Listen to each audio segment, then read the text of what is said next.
Yo, it's Tarithal. World of Warcraft, the War Within Early Access starts next week.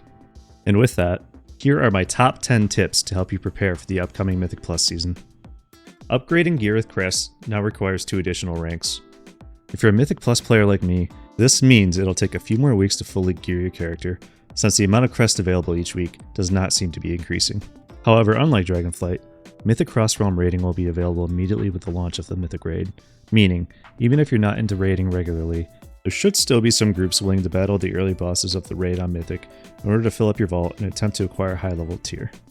I would start looking around for some other similarly minded people now, otherwise you'll likely be pugging Mythic Week 1. It's a secret to no one that players are extremely meta-driven, making it tough to get accepted into groups. At the start of every season, Mythic Plus participation is always at its highest, and many of the pre-existing Mythic Plus cliques and groups are temporarily on hold as players focus on raiding or running with their guilds for gear. I find this is the perfect time to meet new players, as so many additional groups are listed in LFG. Luckily, at the start of every expansion, meta is not usually a large factor since most people are just playing what they need to for raid, and most players are just looking for the most experienced player in LFG. So naturally, if you want to stand out among a sea of applicants, make sure you have higher than average score early on in the season. Just doing 1 or 2 levels higher than the average is usually enough to get you invited into groups. And this is usually pretty easy to obtain because most players aren't pushing anyways. Keep in mind, early season score is extremely meaningless, but if we are being honest, it does help you get into groups, and it's a great way to meet new players early on in the season. Alright, building on the previous tip, don't expect people to chase you down if you're not online. Showing your battle tag as available and being located within the main city is the unspoken universal sign that you're possibly available for groups. In the same vein, if you are someone who consistently ignores or tells people no on your friends list when they ask you to play, don't be surprised when you just stop getting invited altogether. Don't be the person that thinks, no IO, gotta go. Meeting friends of friends is a great way of expanding your network. For me personally, it's probably how I meet almost all of my new friends. Here's a true story. When I first started getting into Mythic Plus, I was a casual in a guild that wasn't even aiming for cutting edge. One day, I was invited to run some dungeons with a Windwalker monk in my guild who loved Torghast and spent most of his days helping random people complete their weeklies.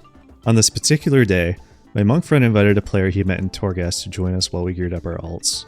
This player had been absent from the game for about a year and was just looking for some chill people to gear with.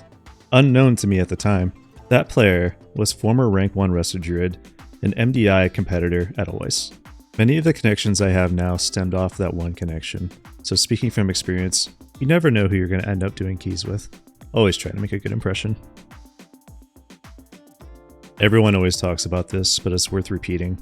If you want a fast pass for getting into groups, or if you want to move up the M+ ladder quickly, you want to play a role that's scarce, or has a higher level of responsibility. The obvious choice is to play tank or healer, since they are always in high demand.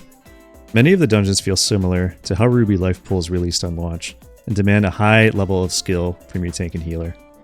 As long as you're able to deal with a higher responsibility in the key, this may be the perfect opportunity to showcase your skill. You'll move up the M+ ladder quickly. Tanks and healers are always difficult to find, especially during difficult seasons. If you want a fast pass to getting invited into groups, be sure to play one of these. Alternatively, be the person who forms groups. While players aren't known to be the most social or have the best communication skills, those who take initiative and form their own groups will always have people to play with. The rest of us will be AFK in town, waiting for you to log in, hoping for an invite. If you're a DPS player, this is probably the best option for you. If you're an established player, you know that switching to a new role can be a tough decision.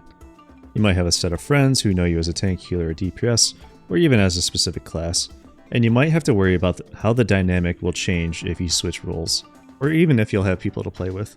I guess it's a similar anxiety of if you're changing jobs or guilds. There's a lot of uncertainty, and you might wonder if you'll regret it.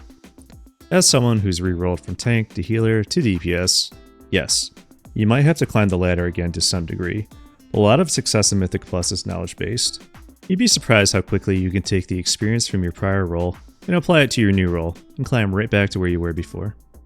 You'll probably play with some of the same people, and you might also have new opportunities to meet people of your previous role. In the end, you'll be a stronger player since you have the perspective of multiple roles in your group, allowing you to make better decisions that benefit your team as a whole. Alright, here's a very specific tip for the more experienced players out there. If you are running with a set group, I recommend having everyone in your group use this macro for marking targets over using an auto marker Weakaura. I was introduced to this macro halfway through Dragonflight, and it has completely ruined auto markers for me. What this macro does is it assigns a marker to a specific kick target in the pack. It does not allow you to override someone else's mark. Change the mark by adjusting the number at the end of the macro. I like the green triangle marker, which is the number 4. Have everyone in your group choose a different marker by substituting out the number 4. Going into the War Within, enemies will now spam cast abilities, forcing you to be very precise with your kicks and stops. It's common for someone in your party to go for a kick at the same time someone else is using a CC, forcing the mob to recast, which can often be a deadly ability. This macro makes it crystal clear who is assigned to each kick and ensures that that person has the mob on focus. It will assign your marker to the target and prevent another marker from overriding it. This macro ensures that your marker is assigned to you. Over time, you'll start recognizing the markers of your fellow party members. If you used auto markers before, try this system out. I promise that after a few sessions, you'll never want to use auto markers again. Auto markers are fine if you're doing impromptu sessions or pugging, but I promise, if you're working with a consistent group, this is a much better solution.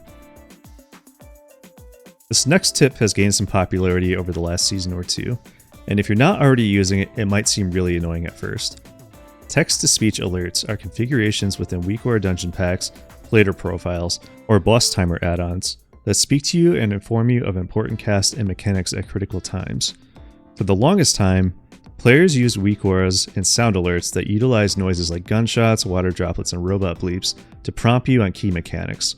However, these sound bites can often be ignored if you're overwhelmed with mechanics, and sometimes it takes an additional step to link that sound to the actual mechanic.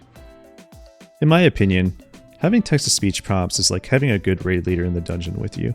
It makes it very clear what's happening at any given moment. If you're not already using one of these packs, I've attached a link to my own personal Weakaura dungeon collection below in the description. As a side note, Plater also allows you to assign noises to cast directly in their interface, so no Weakaura needed, if you prefer. Alright, this one's quick, but moving into the War Within, there are a couple things to highlight with Consumables and Professions. First off, your invisibility potion is no longer tied to your combat potion, but instead has the trade-off of being on a 10-minute cooldown. This gives you the flexibility of using your invisibility potions when you need in a dungeon, without worrying about accidentally putting it on cooldown. Make sure to pick those up, as I'm sure people will be expecting you to have them. This set of dungeons is fairly linear, meaning that invisibility potions are one of the only ways to be creative and efficient with routing. As for professions, engineering, herbalism, blacksmithing, and tailoring all have dungeon interactions going into Season 1. If I were you, I'd really only worry about engineering and blacksmithing, as those give combat stats in dungeons. The Binding of Binding embellishment seems to be one of the strongest simming embellishments on the beta right now. It's obtainable from this event. As for the other embellishments, nothing else really seems worth mentioning. It might come as a surprise to players who haven't kept up with the beta, but dungeon timers are going to be very tight in Season 1 of the War Within. Many groups will likely run out of time, look at their damage meters, and not really notice much of a difference compared to other groups that manage to time the dungeon. What is the difference, you might ask? Imagine if Blizzard disabled add-ons and forced you to run dungeons with only the in-game information. Would your decision-making change if you couldn't stare at details? Would you let your teammates with cooldowns handle damage phases while you focus on other necessary tasks? If there's an enhancement shaman in your group, are you keeping the weaker mobs alive so that they're able to funnel down priority targets?